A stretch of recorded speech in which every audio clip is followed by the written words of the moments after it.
Well, let me turn to Rico Wojtulewicz then, of the National Federation of Builders.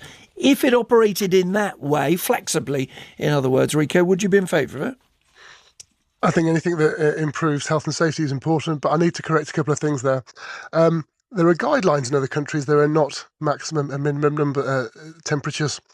When temperatures go, say, above 26 degrees in Germany, it's a target value. And when it gets to 26 degrees, you might take measures like shading and ventilation. And if you get to 30, then you need effective measures to reduce heat stress. And then above 35, it's typically deemed unsuitable, so you might need protective measures like cooling systems and PPE. So the UK minimum is also not a legal limit, it's a guideline. And that's actually sensible because it's a risk assessment approach. That's the direction of travel we should be taking. And when you talk about construction, yes, it is important if the world is warming as is expected.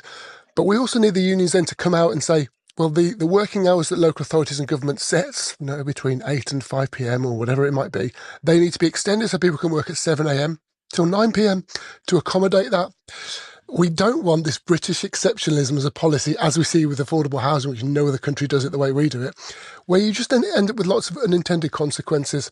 So health and safety is important, but it's a risk assessment approach, not a let's try and solve an issue with a blunt instrument. And we know that because most countries don't use that have some sort of guidance, don't just use temperature, they use humidity, work intensity and exposure. Let me be clear. You're saying yes to guidance, yes to a conversation with the unions, but no to a legally enforced maximum. Absolutely, because it has to be, these things have to be on a case-by-case basis. If you're in a hospital, as you said, my partner does work in a hospital, and I know the temperatures can get quite hot, especially in a small space with a machine running all day long.